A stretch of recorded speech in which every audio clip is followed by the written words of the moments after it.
Good morning, YouTube. It is Wednesday, and last night we went out bounty hunting again. We've been doing a lot of bounty hunting lately because we got a few files we need to wrap up. So, our first file, we wound up going to a whole bunch of dead ends. The first house we went to, nobody spoke English in the house, and that obviously was not the house that we were looking for.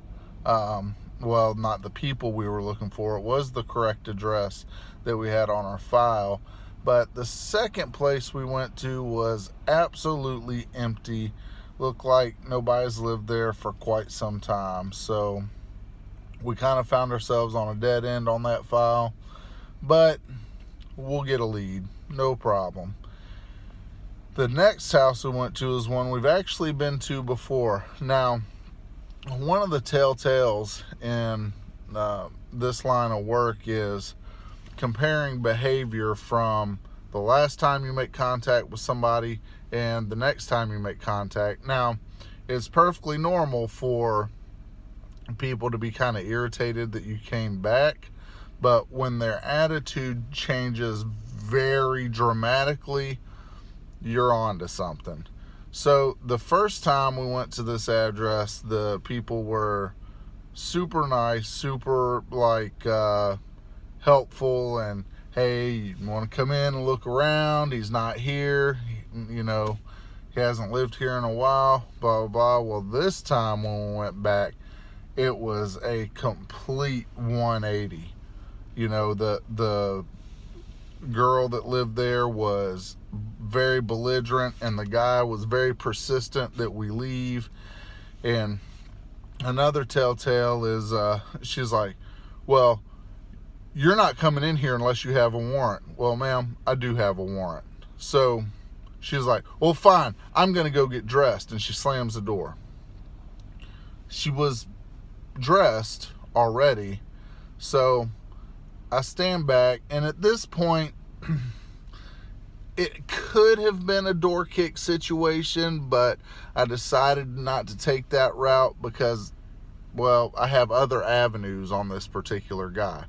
So she comes back to the door, opens the door. Her and her old man are screaming at me, and her old man was screaming at my partner through the back door, and they're like, y'all get off my property, blah, blah, blah. You got no right to be here, and doing all this. I mean, just a complete different attitude than they had last time. Anyway, she opens the door and says, well, come on and look. Well, guess what? She hasn't changed clothes. So, and I was standing out there for a good 3 minutes waiting on her. And 3 minutes doesn't sound like long, but you can hide somebody pretty good in that time frame. So I come in, and my partner comes in through the back door, and we're looking around, and this lady is screaming my head off. She's like, hurry up and get out, hurry up and get out. So they're rushing me. And of course I don't hurry. I look through all the rooms, and but the problem is, it was just me and my partner, and there were like 5 people in this house. So I couldn't really get in depth as I wanted to for safety reasons, because the guy was following me around the house, and the girl was kind of following us around the house, but she was just making a lot of noise and yelling, kind of, check that room, yeah, check that room. And, kind of, I believe, letting the person that we're looking for know where we were in the house. She, like I said, very belligerent and very loud. I mean, she's screaming at the top of her lungs, if you wake my baby up, there's gonna be hell to pay. I'm like, ma'am, I have not yelled at all. I'm like, ma'am, you're the one that's being loud. And I don't care. And oh God, people like that drive me nuts. Anyway, that was a huge red flag for us. Like, we were in the hot zone. He was there in that house somewhere, but there was only 2 of us, and the guy we were dealing with, we weren't sure if he was a loose cannon or not, and we decided to go ahead, do a quick but kind of thorough search and go ahead and get out of the house.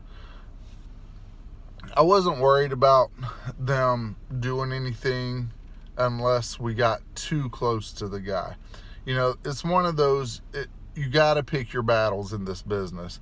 You got to determine, can you get them another day? It's not that we're afraid, it's just we're in a very different climate these days. You can't, for instance, if the guy that was there that we were dealing with would have decided to attack one of us and we injured him in the process, then, you know, it would all been caught on body cam. It would all been justified.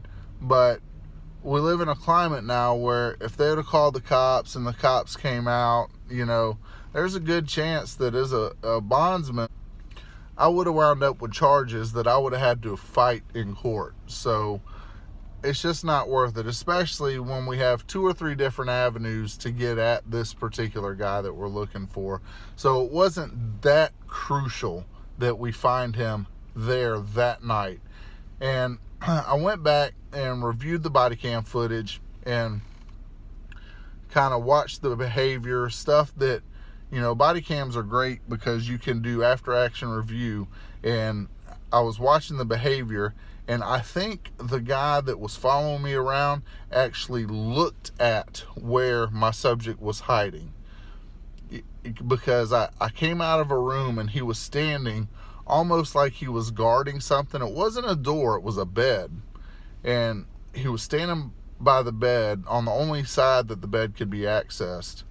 And my gut tells me that the guy I was looking for was under that bed. Unfortunately, my partner was in another room dealing with a belligerent woman, and I was in there with this guy by myself, and he was standing in a spot where if I would have leaned over to look under that bed, it would have put me in a vulnerable position. So like I said, it just wasn't worth it. So we backed out and went ahead and left. And we went back to the office and, you know, started doing research on some other files. And that was pretty much our night, you know, 2 dead ends. That happens a lot in this business. We go out, we work, and we come up empty-handed. And then some nights we, you know, bat 1,000. It's just the way it goes. Anyway, that's all for now. Thanks for watching. Been the Bondsman signing out, and please give me your feedback on how well you think these videos are going, and how, you know, if there's some other directions I can go or improvements I can make, you know, either way. But remember, bail bonding isn't what we do, it's who we are.